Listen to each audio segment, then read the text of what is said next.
going on, chat, man? We are back, and today we are reacting to top 10 greatest playoff performances of all time. Chat, I ain't gonna lie to you, bro. This is highly anticipated and highly recommended, man. And bro, listen, this list might be one of the greatest lists I ever seen, bro. Greatest playoff performances. Hey, you know it's gonna be a crazy video, man. So, with that being said, if you guys are new to my channel and enjoy this type of content, hit that subscribe button, man, and join the crew. But hey, let's get straight to it. Yes, sir.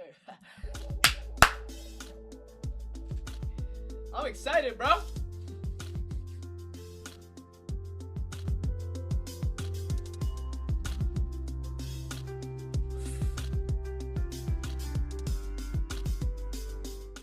We've already seen some incredible performances so far in these current NBA playoffs, and it had me wondering, what are the 10 greatest playoff performances in NBA history? Today, I put together my list, and I'm breaking down why I believe each player has earned the spot that I placed him in.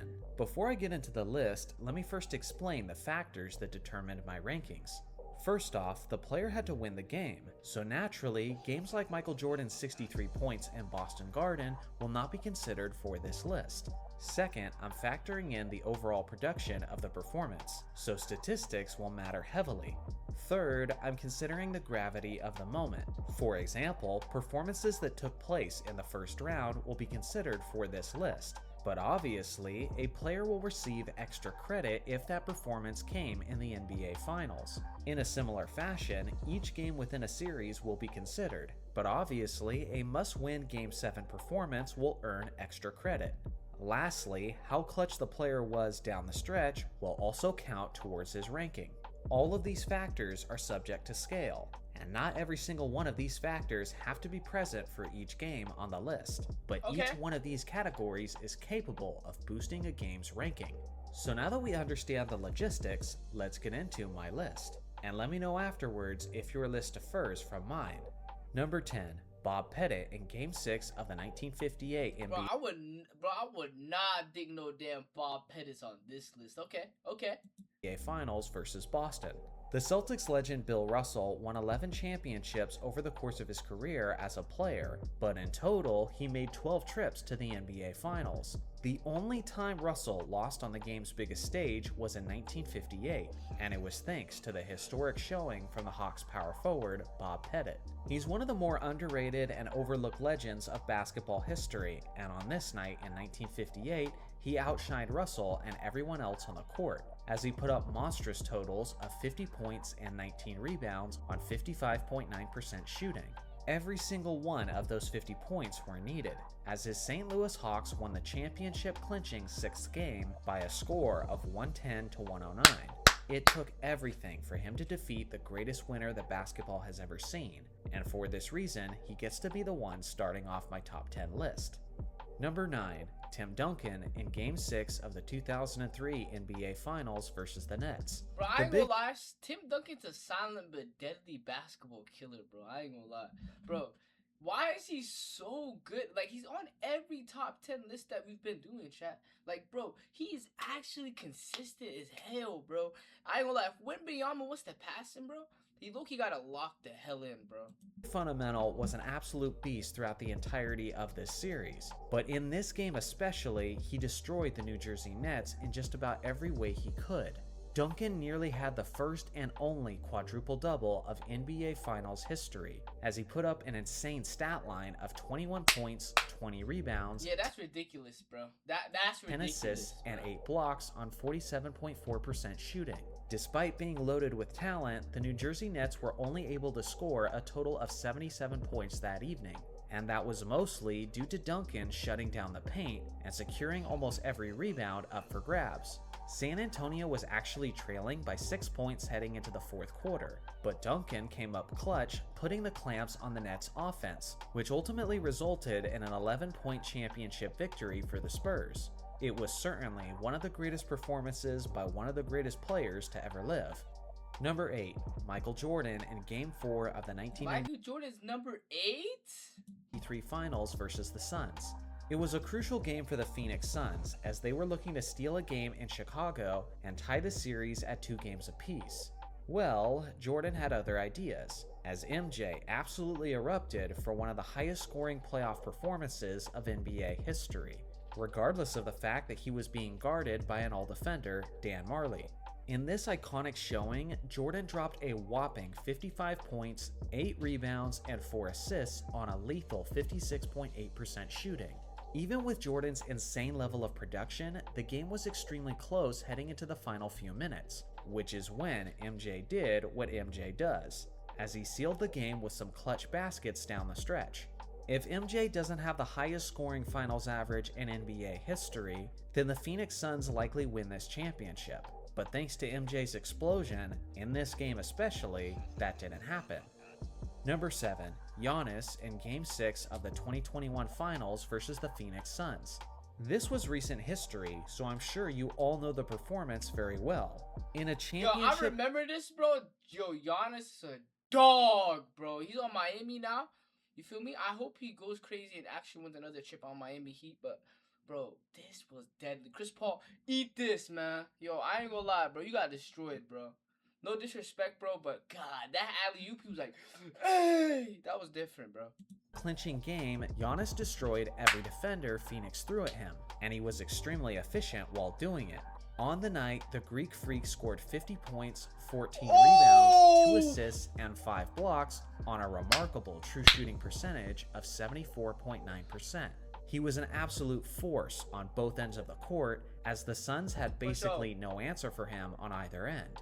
The game was actually tied heading into the fourth quarter, but Giannis took over as he scored 13 points in the final 10 minutes, sealing his first championship of his young career. Number 6. Elgin Baylor in Game 5 of the 1962 NBA Finals versus the Celtics. Heading into this crucial 5th game in the finals, the Boston Celtics had won the last 3 championships straight, and the series was tied at 2 games apiece. If the Lakers were going to win this important game in Boston, it was going to take a legendary performance from one of their star players. Well, to say that Elgin Baylor had a legendary performance would be an understatement, as the man recorded the highest scoring finals game in NBA history. On the evening, Baylor exploded for 61 points. Bro, what? 61? And a dominant 22 rebounds on 22 rebounds. Bro, that's some 2K type of numbers. If you were to get that now, you by far are the best basketball player, bro. 47.8% shooting. He achieved this absurd total against that season's #1 ranked defense. Thanks to his efforts, Los Angeles was able to win. Bro, I just never heard of this dude unless I was playing 2K and, you know, I get him on my team or something. I never heard of this guy before, bro. That pivotal 5th game with a final score of 126 to 121. Number 5, LeBron James in Game 6 of the 2012 East Finals versus the Celtics. This was the year following LeBron's epic meltdown in the 2011 Finals, as his Heat lost to the Dallas Mavericks. So when the Heat were yet again facing elimination, down 3-2 in the series, very few expected James to come up clutch and have a vindictive performance for the ages. But that's exactly what he did, as the King controlled the game and almost... I ain't gonna lie. This stare is deadly, bro. They be talking about this Wembanyama, this, you know what I'm saying, this, that, bro. This one was different, bro. Every aspect. In nearly 45 minutes of play, he poured in 45 points, 15 rebounds, and 5 assists on a stunningly efficient 73.1% from the field. Unlike most of the other games on this list, this game wasn't close down the stretch, as LeBron scored 41 of his 45 points in the first 3 quarters, keeping Boston from ever believing they had a chance at winning that contest. Needless to say, this was the beginning of LeBron proving that he could put the Dallas series behind him and that he was more than capable of winning an NBA championship. Number 4, Michael Jordan in Game 6 of the 1998 Finals versus the Jazz. Although this is far from Jordan's best playoff game statistically, the gravity of the situation and his clutch demonstrations don't really get any better than this. On top of that, Jordan was dealing with massive obstacles. For one, Scottie Pippen's back injuries were flaring up, causing him to miss much of the game. And for the portions that Scottie actually played, he was operating as more of a decoy than anything else. Due to this, it was a requirement for Jordan to carry the offense. Not only did MJ do just that, but he did it more than anyone ever has in NBA. Bro, he never complains about doing this, bro. You know Jordan can flex so bad, but he doesn't even choose to flex, bro. Like, bro, he could really flex on his haters, bro. Playoff history. MJ scored 45 points, had 1 assist, and 4 steals on 42.9% shooting. Capping off his evening was arguably the most clutch sequence of all time. Bro, Karl Malone probably still thinks about this to this day, bro. You gotta understand, like, the way he stole the ball, Karl Malone is literally just like, damn, there goes my chance at that championship. Like, bro, it's a real situation, bro. This really happens, bro. You really gotta understand this, bro. This is crazy, man. Jordan stole the ball. And then, you know what I'm saying? Dennis Rodman's in front of his face, bro. He can't even get back. From Karl Malone and proceeded to hit a game-winning shot with 5.2 seconds remaining, which was his final shot of his career with the Bulls, and the shot that earned him his 6th championship ring. Michael scored more than half of the Bulls' total points that game, as he scored 45 of their 87 points. That's 51.7% of the team's offense. Since the NBA merger in 1976, this was the highest percentage of a team's offense in NBA Finals history. Jordan understood the magnitude of the moment, and he understood the assignment, and he delivered like only he can. Number 3, LeBron James in Game 5. Oh, MJ's lower than LeBron? Come on, we gotta see this. Of the 2007 East Finals versus the Pistons. LeBron James was only 22 years old at this point in his career, and his Cavaliers were going up against a highly favored Detroit Pistons team, who had championship experience and who had made it to the Eastern Conference Finals for the 5th straight season. The series was tied at 2 games apiece, and heading into Game 5 in Detroit, almost no one expected Cleveland to win, let alone watch a 22-year-old have one of the greatest playoff performances of all time. What LeBron proceeded to do was possibly the greatest carry job in NBA history. With 3 minutes left in the 4th quarter, LeBron completely took over the game, as he scored the Cavaliers' final 25 points of the contest. From the 2-minute and 48-second mark in the 4th quarter to the buzzer sounding in the 2nd overtime, not a single Cavalier contributed to the final score other than LeBron James. He was 11 of 13 from the field in that stretch, and the rest of the Cavaliers were 0 of 6. Thanks to his legendary effort, the Cavs won the game, 109-107. He finished the night with 48 points, 9 rebounds, and 7 That's a good performance right there. I ain't gonna lie. That is tough. assists on 54.5% shooting. I kid you not, I was watching this game live when it took place, and this was the exact moment that I started to believe that LeBron was on his way to the GOAT conversation. Number 2, Bill Russell in Game 7 of the 1962 Finals versus the Lakers. Russell was the We never even seen proof of this, bro. How? epitome of a clutch performer, as he played in 10 Game 7s throughout the course of his career, and he won each and every single one of them. This one, though, was certainly his best. Russell dominated on both ends of the court this night. Not only was he performing up to his usual form both defensively and on the boards, but he excelled far beyond his usual standards on the offensive end. On the night, Russell scored 30 points, snagged 40 rebounds, and had 4 Okay, never mind. I spoke too soon. Give him the number 2 spot. 40 freaking rebounds? What?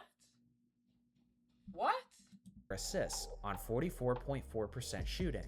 To this day, his 40 rebounds in that 7th game is still the highest total in NBA Finals history. There was one other area where Bill was extremely clutch, as he made 14 of his 17 free throw attempts, which is a conversion percentage of 82.4%. He was a career 56.1% free throw shooter. If Bill doesn't step up from the free throw line on this night, his Celtics would have lost the game. Instead, he heroically led Boston to their 4th straight championship, with a final score of 110-107. When it comes to getting it done when it mattered the most, nobody did it better than Bill Russell. These are my honorable mentions for this list, and let me tell you, it was Jordan, Shaq. Okay, Jimmy Butler. Okay. very hard to contain this list just to 10. Feel free to pause the video for a longer look. Number 1, Magic Johnson in Game 6. I would not expect Magic Johnson to be number 1. Of the 1980 NBA Finals versus the 76ers. This was Magic Johnson's rookie season, and although the basketball world saw his potential, he was far from being the Lakers' best player throughout the season, as Kareem Abdul-Jabbar securely held that title. The problem was that in Game 5 of the finals against the 76ers, Kareem got injured, which didn't only take him out of the rest of the game, but it forced him to sit out of Game 6 as well. With their best player and their starting center out, the Lakers were forced to That look basically at gave him the best opportunity. other options to fill the center spot. What they ultimately decided was to move their starting guard, Magic Johnson, to the center position in Yeah, place now that's crazy. Moving him from point guard to center is insane. of Kareem. Magic was only a 20-year-old rookie at this point, and now suddenly the weight of the basketball season is put upon his shoulders, as he starts at a position he had never played before in the NBA. Not only did Magic not fold under the pressure, but he delivered what I believe is the greatest performance in NBA playoff history. Although Magic started at center, they moved him all over the court throughout the night to fill whatever role was asked of him. He completed the game with an astonishing total of 42 points, 15 rebounds, 7 assists, and 3 steals on a deadly true shooting percentage of 72%. With this rookie's epic performance, Magic's Lakers won the game and secured the first of his 5 championships with a final score I ain't of gonna lie, 123 bro. That's a huge flex, bro. Like big flex. to 107. When it comes to a productive showing in a crucial game with the pressure at its highest, it really doesn't get any better than this magical performance. So what do you guys think? Which game should have made the top 10? Let me know in the comments section below. Thanks for watching as always. Make sure to like and subscribe for more basketball content, and I'll Chat, which performance do you guys think is the best? Cause I ain't gonna lie, I feel like I can't really decide on which one's my favorite actually, bro. Chat, you guys let me know which one's you guys' favorite, man. Let me know which one you guys were like watching live and everything, man. And yeah. With that being said, make sure to like, comment, subscribe, and recommend me some more bangers, man. Cause hey, this was an absolute banger. But hey, I'll catch y'all next time. Yes, sir.